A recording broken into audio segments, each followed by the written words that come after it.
When I was young, weather was a bit of a frivolous thing. When you met someone you didn't know, you'd say, "Oh, nice day," or "I wonder if it'll rain today." But everyone sort of knew roughly what was going to happen with the weather, and in summer was warm, winter was cold and wet. Uh, Things didn't change a lot. Today it's different. Weather's a lot more serious. It's very changeable. We've had some of the most extreme weather ever. We used to have droughts sometimes, we used to have floods sometimes, but now we're getting floods and droughts even more often than ever. Now, I live in southeast Queensland in Australia, and we've had some horrible weather over the summer this year and record breaking stuff. In my backyard, we have 2 acres and we have a creek or stream flowing through the centre of the backyard.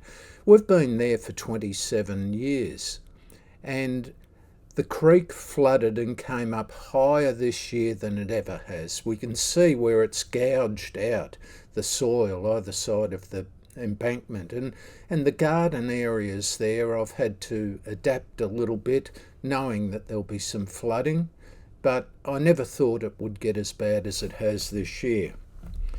People are now starting to think about how can we mitigate storm and flood damage. The risk of damage to gardens in severe weather events is increasing due to the effects of climate change.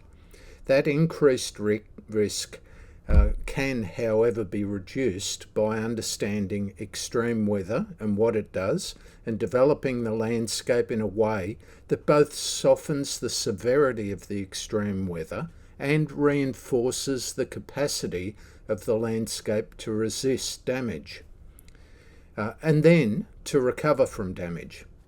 Good design and management of properties, whether homes, commercial farms, natural landscapes, any landscapes, can greatly reduce the risk of damage from storms and floods.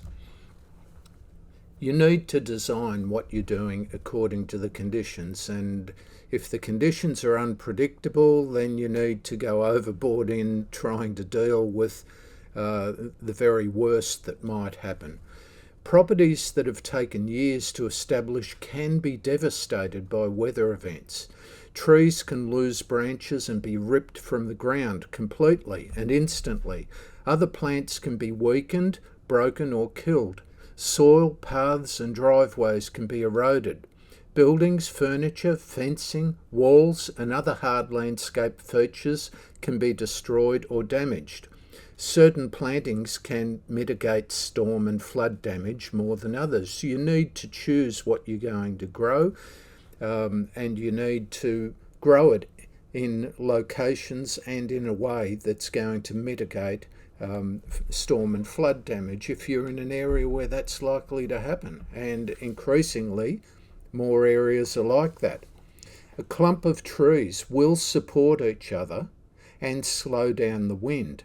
But when you have a single tree exposed, it's going to bear the full force of the wind and be more susceptible to damage. It's more likely to be pulled out of the ground. If it's pulled out of the ground, it's got nothing to soften its fall. So if it falls on a building or some part of your landscaping, it's going to cause a lot more damage. When you've got a clump of trees, even if one tree does come down, it's got other trees around it that are going to soften its fall, and the amount of damage that you might get is going to be decreased. So we need to look at how to soften the severity of extreme weather. Then we need to look at resisting the damage that can be caused. Then we need to look at recovering from that damage. Consider the type of plants, the height of plants, and the density of plants. Understand that a mass of roots can hold the soil together, and a mass of foliage can absorb and hold water, thus delaying the point at which there's too much water falling on the ground. Lots of water on the foliage, however, can make the foliage heavier, A dense biomass can slow down the wind speed. It isn't just about the plant varieties you use though, but also where you plant them and how you care for them in the months and years before the storm. For example, a deep, extensive root system doesn't pull out of the ground so readily. So if you treat a plant properly and you give it deep watering, you keep the roots, or you create a deeper root system, and that's going to hold in the ground when the plant is in an extreme situation. Don't create a fire risk though in your attempt to solve storm damage problems. That's the other side of weather problems these days. Some plants are brittle while others will bend in the wind. Some have stronger, deeper root systems that are more likely to hold in a storm. The way we develop and treat a garden can impact the way plants resist storms. If a tree gets most of its moisture from near the ground surface, it may have a tendency for the roots to grow shallower, and that way the plant isn't going to be anchored in the soil as well. You're better to water trees deep. Put a pipe in, drill a hole beside a tree, put a pipe in that hole, put a cap on the pipe, and when you water, put the water into that pipe and the water falls down, so if it's 1 metre deep, and then the water will disperse amongst the roots 1 metre down into the soil. That way you can keep the lower layers of the soil wetter than the top layers when you're watering the plant. That way the roots go deeper into the soil. That way when you have a severe weather event, that plant is anchored into the soil a lot more. Some shrubs, low plants and ground covers will create a dense, relatively deep mat of roots across the ground surface, and that can hold the soil together, reducing erosion, slowing the speed of water that flows over the surface. Some plants have a natural tendency to drop branches. For example, some eucalypts will shed their lower branches as the tree gets higher. Often very large eucalypts do that. Some other trees are like that too. Other trees will hold on to those lower branches. So think about that if you're planting trees in areas where they're likely to be exposed to severe weather. Be careful about creating too much hard surface footprint on any property though. Just consider, if you've got a 500 square metre house property with 300 square metres of home built on it, and then you add 100 square metres of concrete driveway and paths onto that property, this leaves only 100 square metres of ground surface left to soak up all the water that falls on that property. Prior to development, that water from a severe storm would be able to be soaked into 500 square metres of ground. Now, after all that development, the same amount of water can only be soaked up by 100 square metres of ground, 5 times as much water going onto each square metre. So let's look at resisting the damage. Look at where trees are located. Consider where they could fall and what they might fall on. Control the direction of fall. One thing you can do is, if you've got tall trees and you've got it where it might fall on a house, plant something that's going to catch it and slow its fall if it does possibly fall on a house. Better still, anything that's really tall, keep away from your house or something that you don't want it to fall on. If you look at a tall tree that's already established in your garden and you think, well, it can fall to the north, but you don't want it to fall to the south, what you can do sometimes is perhaps put a cable, a steel cable onto that tree, anchoring it back to the north. So If it does weaken and it starts to fall, it's going to fall over, it's not going to fall very far to the south. It's only going to fall to the north or maybe twist around to the east or west a bit. Cabling a tree like that can help. But then if you do put cables on trees, you can restrict its ability to move in wind.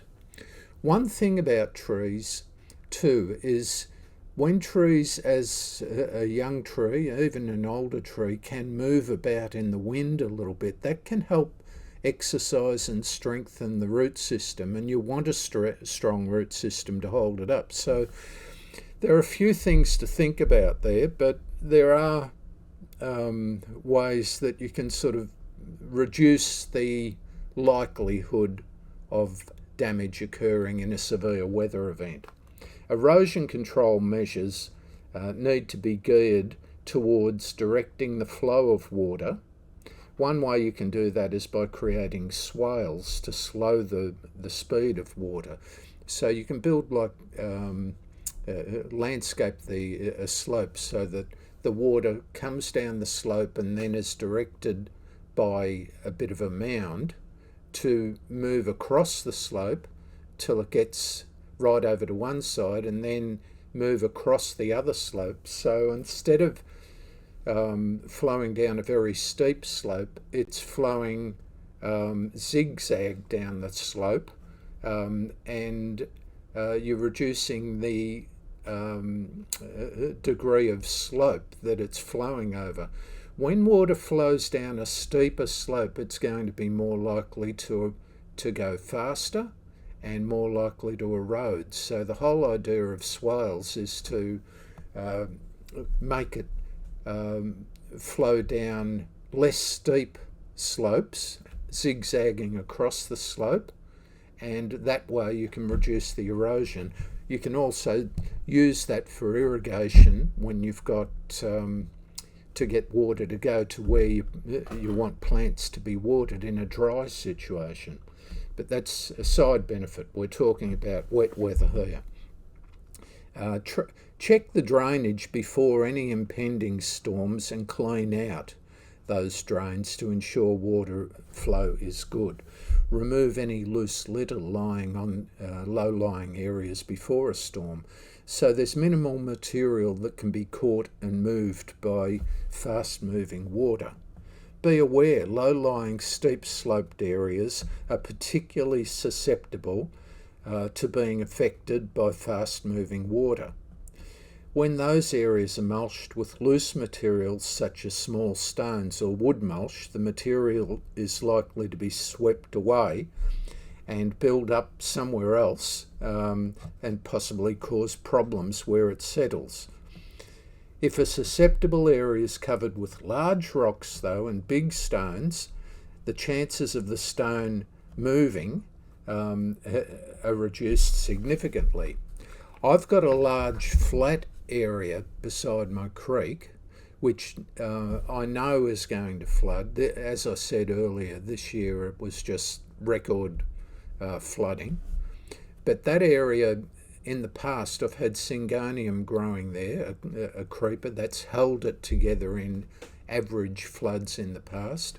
In recent times, I've had native birds, bush turkeys, coming in and scratching up that area and destroying the Syngonium. So that hasn't been holding the plants together or the soil together. So what I've done is I've picked up large rocks out of the creek and I've put that all over where the Syngonium has been. That's deterred the birds from scratching it up, and the Syngonium was starting to grow back a little bit. Then we had this massive flood on Boxing Day this year.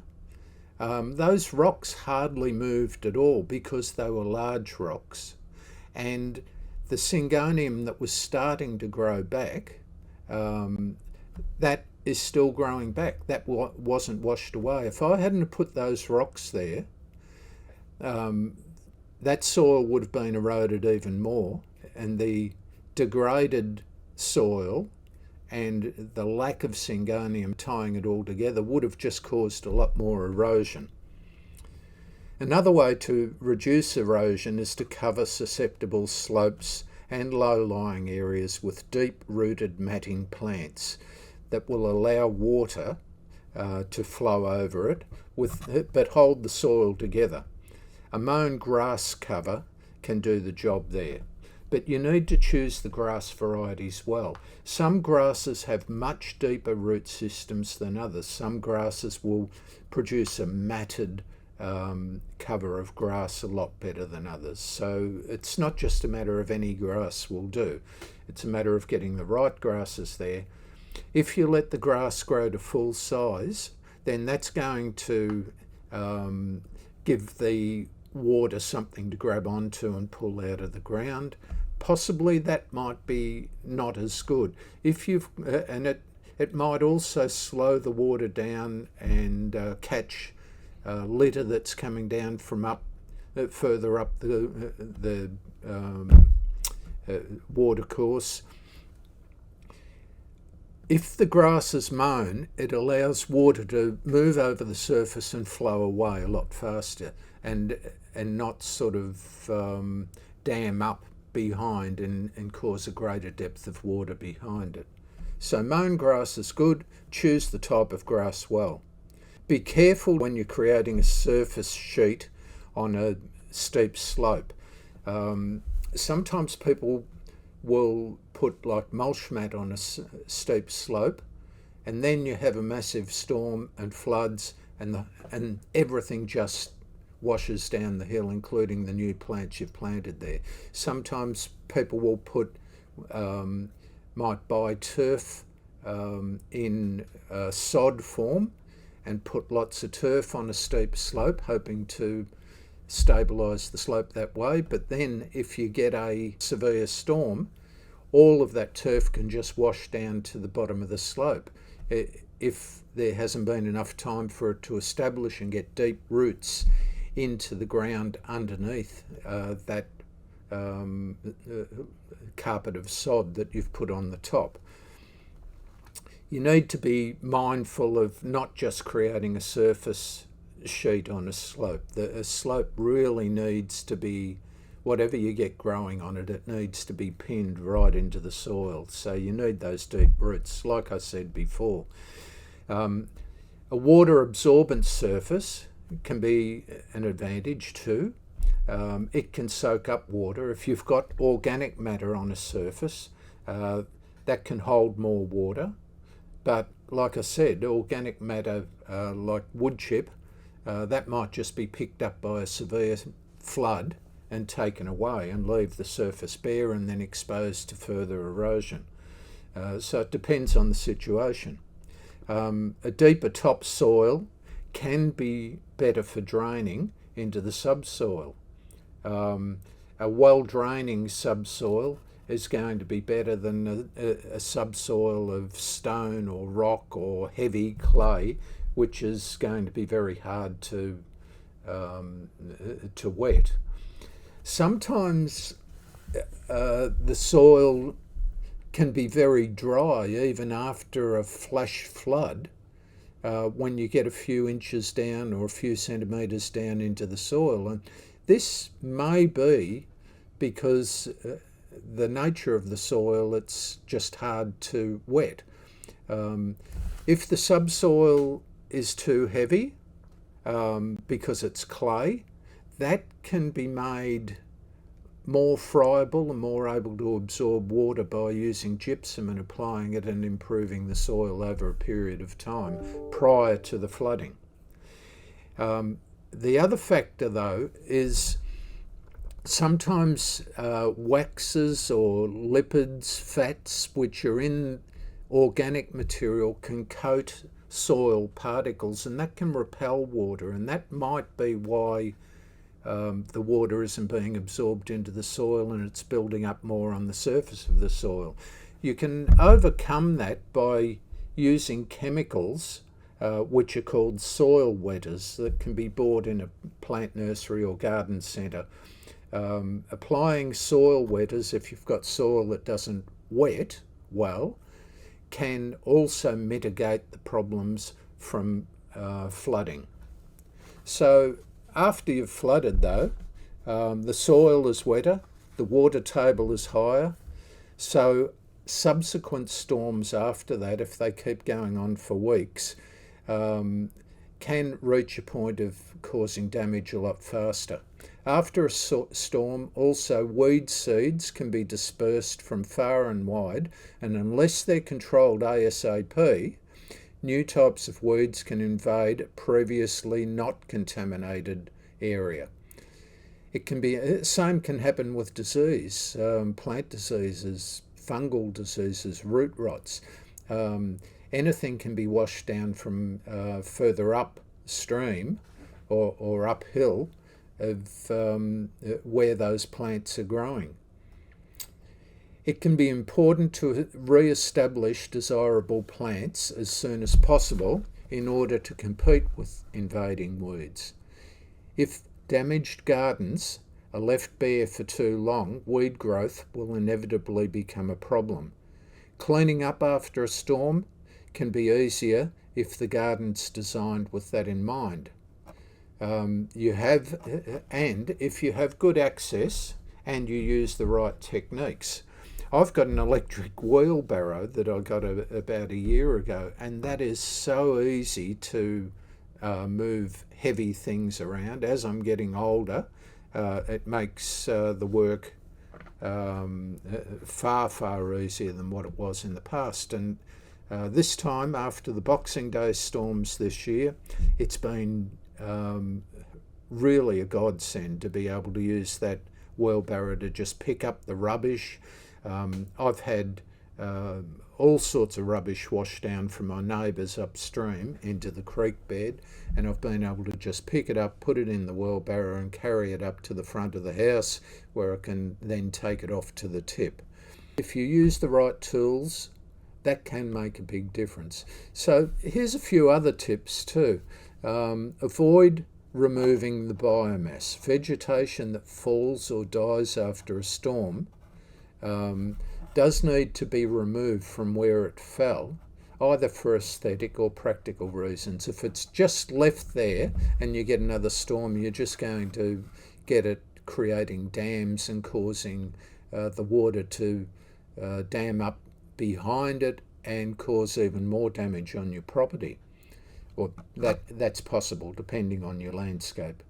To remove it from the property though, you're potentially diminishing the nutrition and organic content in your soil.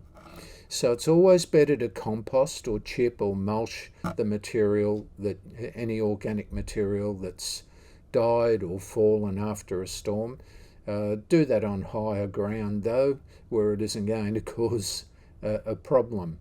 Severe erosion may displace, degrade or remove soil. It may be necessary to replace the soil which is lost.